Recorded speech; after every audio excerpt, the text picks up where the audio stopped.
जब कुंभकर्ण 6 महीने सोता था तो उसकी पत्नी क्या करती थी। एक बार की बात है, भगवान श्री कृष्ण और देवी सत्यभामा अपने महल में विश्राम भवन में आराम कर रहे थे और रामायण के कुछ प्रमुख पात्रों के बारे में बातचीत कर रहे थे। बातचीत करते करते देवी सत्यभामा के मन में एक प्रश्न आया। देवी सत्यभामा कहती है, हे स्वामी, मेरे मन में एक प्रश्न है।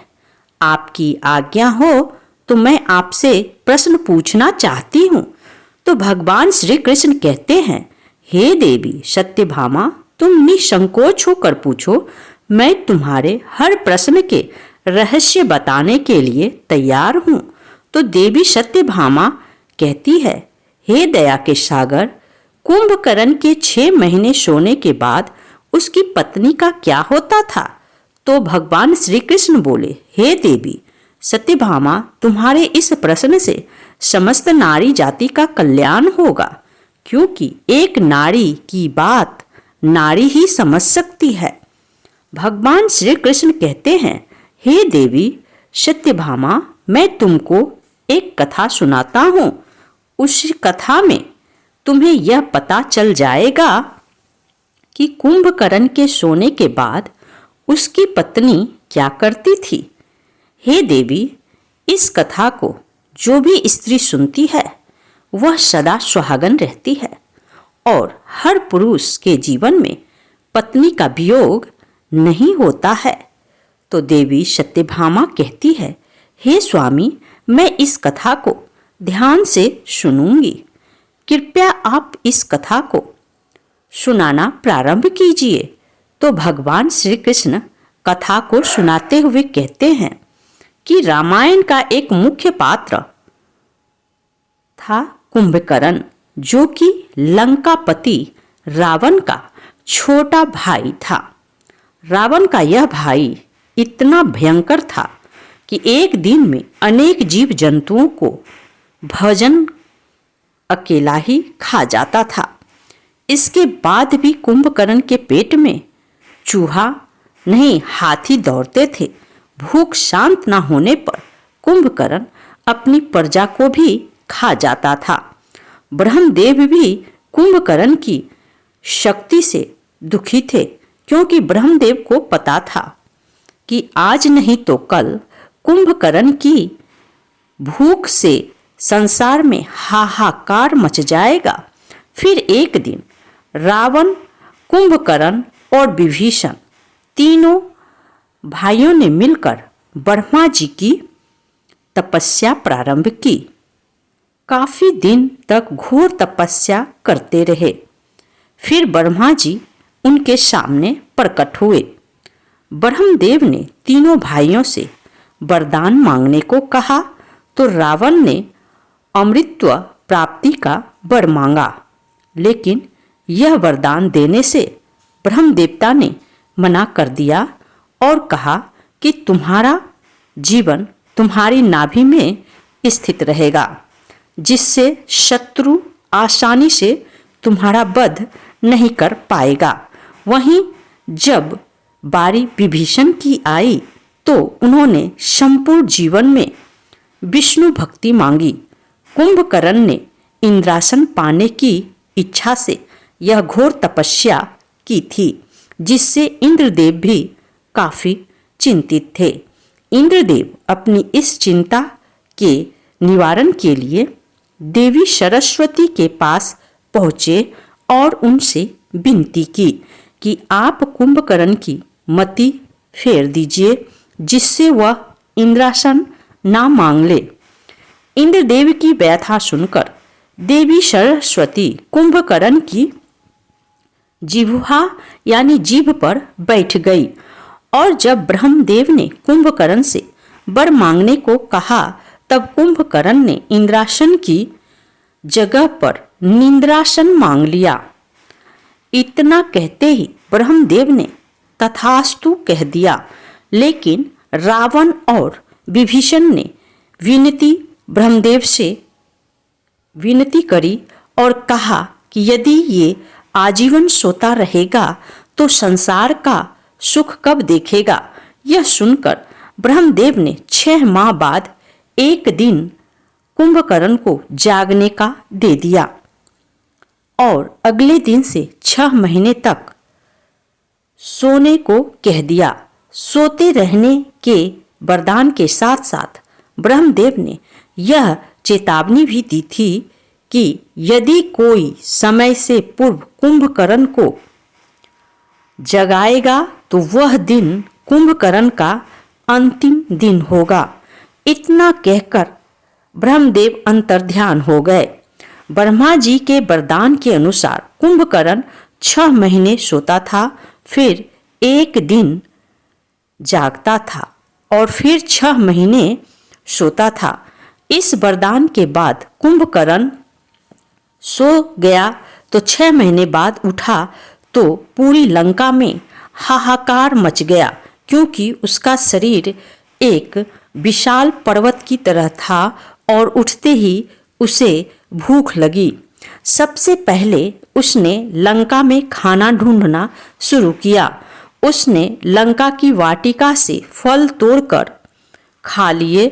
सभी फल खाने के बाद भी उसका पेट नहीं भरा तो उसने लंका से बाहर जाकर लोगों को खाना शुरू किया। कुंभकर्ण का शरीर बहुत बड़ा था तो वह आदमियों को अपनी एक उंगली से उठा लेता था और उठाकर अपने मुंह में चबा लेता था। फिर रावण ने मंदोदरी से विवाह किया तो उसके बाद रावण ने बलि से अपने भाई कुंभकर्ण के लिए उनकी कन्या ब्रजवाला का हाथ मांगा। ब्रजवाला बलि की पुत्री थी और बलि विरेचन का बेटा था।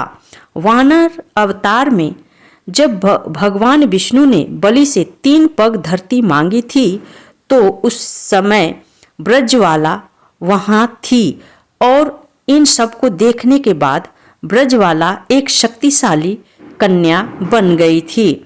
उसे हथियार बनाने की अच्छी समझ थी। रावण के बोलने पर में कुंभकर्ण और ब्रजवाला का विवाह हो गया। ब्रजवाला कुंभकर्ण के साथ लंका आ गई और लंका में बड़े बड़े अस्त्र शस्त्र बना रही थी। कुछ समय के बाद ब्रजवाला और कुंभकर्ण के 2 बेटे हुए। जिम एक का नाम कुंभ और दूसरे का नाम निकुंभ था। इसके अलावा कुंभकर्ण ने 2 विवाह और किए थे और यह दोनों विवाह उसने अपनी मर्जी से किए थे। कुंभकर्ण की दूसरी पत्नी का नाम करकटी था। करकटी का एक राक्षस पुत्री थी जो सहयात्री की राजकुमारी थी, जिस पर कुंभकर्ण मोहित हो गया था और बाद में कुंभकर्ण ने करकटी से विवाह कर लिया था। करकटी से कुंभकर्ण के पुत्र भीमासुर का जन्म हुआ, जो कि एक क्रूर राक्षस तथा करकटी कुंभकर्ण के साथ लंका में नहीं रहती थी। वह पर्वत में रहती थी और अंत तक वहीं रही। कुंभकर्ण का तीसरा विवाह कुतुबपुर के महोदर नामक राजा की बेटी तरपमाला से हुआ था, जो बाद में लंका में ही रह रही थी। कुंभकर्ण की पहली पत्नी ब्रजवाला को रावण ने लंका की शस्त्र बनाने वाली सेवा का सेनानायक बना दिया, क्योंकि उसे शास्त्रों के बारे में बहुत ज्ञान था। इसलिए वह अपनी सेवा के साथ शास्त्र बना रही थी और कुंभकर्ण की तीसरी पत्नी तरपमाला उसके लिए 6 महीने तक भोजन बनाती थी, ताकि जब कुंभकर्ण उठे तो उस भोजन को खाकर उसकी भूख मिट जाए। दोस्तों, रावण और कुंभकर्ण शुरू से राक्षस नहीं थे, एक शाप के कारण वह राक्षस बने थे। धर्म ग्रंथों के अनुसार भगवान श्री कृष्ण श्री विष्णु के दरबार में जय और विजय नाम के 2 द्वारपाल थे। एक बार सनद, सनातन और सनत कुमार नाम के 4 मुनि भगवान श्री विष्णु के दर्शन करने के लिए आए थे। उस समय जय और विजय नाम के श्री विष्णु के 2 पहरेदार ने उनकी हंसी उड़ाते हुए उन्हें रोकने का प्रयास किया। इससे वे चारों मुनि बहुत गुस्से में आकर श्राप देते हुए बोले कि तुम्हारे कर्म तो असुरों जैसे हैं, इसलिए तुम इसी क्षण असुर हो जाओ, यहाँ तुम्हारा कोई काम नहीं। इस पर जय और विजय को अपनी गलती का एहसास हुआ और उन्होंने उन ऋषियों से क्षमा मांगी। इस पर उन ऋषियों ने कहा कि हम श्राप तो वापस नहीं ले सकते, परंतु इतना हो जाएगा कि तुम्हें हमेशा के लिए नहीं बल्कि 3 जन्मों के लिए असुर योनि में रहना पड़ेगा और तीनों ही जन्मों में तुम्हें मुक्त करने के लिए स्वयं भगवान श्री विष्णु आएंगे। उसके बाद तुम फिर इस पद को प्राप्त कर लोगे। त्रेता युग के समय रामायण में भी कुंभकर्ण के पूर्व जन्म का उल्लेख है। असल में एक ऋषि के श्राप के कारण कुंभकर्ण जंगल में भटक रहा था। इस समय वहां पर भगवान विष्णु पहुंचकर बोले कि तुम मुझे मत ढूंढो, जब समय आएगा तो मैं तुम्हारे पास आ जाऊंगा। इसके बाद जब विष्णु ने श्री राम का अवतार लिया और अयोध्या नगरी को धन्य किया, कुंभकर्ण के बारे में बताया जाता है कि वह दूरदर्शी था और उसे पहले से ही पता था कि श्री राम कब लंका में आकर मेरा उद्धार करेंगे, परंतु अपने उद्धार से पहले उसने अपने भाई होने का धर्म भी निभाया। असल में जब श्री राम ने माता सीता के लिए लंका पर चढ़ाई की और लंका की सेवा से युद्ध करने जा रहे थे, तो यह सब देखकर रावण ने अपने भाई कुंभकर्ण को जगाया था। बहुत मुश्किल से कुंभकर्ण के जागने के बाद रावण ने पूरी बात कुंभकर्ण को बताई थी।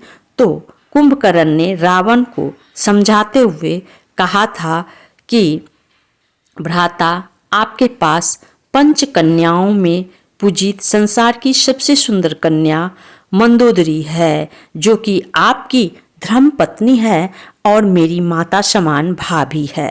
इसके बाद भी आप जंगल में भटकते हुए एक स्त्री का हरण करके अपने राज्य में ले आए और उसे भी अपनी पत्नी बनाना चाहते हैं। अभी भी वक्त है, आप प्रभु श्री राम से माफ़ी मांग लीजिए, उनकी शरण में चले जाइए। वह मर्यादा पुरुषोत्तम हैं, तुम्हें क्षमा कर देंगे। और इस पर रावण को कुंभकर्ण पर क्रोध आया और क्रोधपूर्वक कुंभकर्ण से बोला कि तुम्हें युद्ध नहीं करना है तो मत करो, परंतु मुझे ज्ञान मत दो। तो कुंभकर्ण कहने लगा कि भैया, मैं तो समझ रहा था क्योंकि इसी में लंका की भलाई है, परंतु आप नहीं जानते, तो आप नहीं चाहते तो मैं अपने छोटे भाई होने का धर्म निभाऊंगा और श्री राम से युद्ध करूंगा। इतना कहकर कुंभकर्ण रणभूमि की ओर चल पड़ा। जब कुंभकर्ण रणभूमि की तरफ जा रहा था तो ऐसा लग रहा था जैसे बड़ा पर्वत जा रहा हो। कुंभकर्ण ने रणभूमि में पहुंचकर बानर सेना में हाहाकार मचा दिया। उसने भगवान राम की सेना को तितर बितर कर दिया और ना जाने कितने ही बंदरों को भी मार दिया था। यह सब देखकर श्री राम ने देखा कि कुंभकर्ण अब नहीं मानेगा। तब श्री राम ने धनुष पर बाण चढ़ाया और कुंभकर्ण को मारकर यमलोक पठाया। कुंभकर्ण के मरने के बाद रावण दुखी हो गया था और क्योंकि उसने अपने भाई को खोया था, परंतु रावण से ज़्यादा दुखी कुंभकर्ण की पत्नी ब्रजवाला थी और वे सती हो गई, क्योंकि ब्रजवाला और तरफ माला दोनों ने श्री राम से प्रार्थना की थी कि उन्हें भी इस असुर योनि से मुक्ति मिल जाए, और श्री राम ने बाद में ऐसा ही किया। तब भगवान श्री कृष्ण कहते हैं कि हे देवी सत्यभामा, कुंभकर्ण के साथ साथ उसकी पत्नियां को भी मुक्ति मिल गई, और इसी के साथ हमारी आज की कहानी भी संपन्न हुई। दोस्तों, अगर वीडियो अच्छा लगा हो तो लाइक करें और हमारे चैनल को सब्सक्राइब करें और अपने दोस्तों के साथ शेयर करें। कमेंट बॉक्स में जय श्री राम जरूर लिखें और कमेंट करके बताएं कि अगर मुझसे कोई गलती हुई हो तो अगली बार उसको सुधार करेंगे। हमारा वीडियो लास्ट तक देखने के लिए आपको बहुत बहुत धन्यवाद। दोस्तों, फिर मिलेंगे जल्दी ही अगली कहानी को लेकर। तब तक के लिए नमस्कार।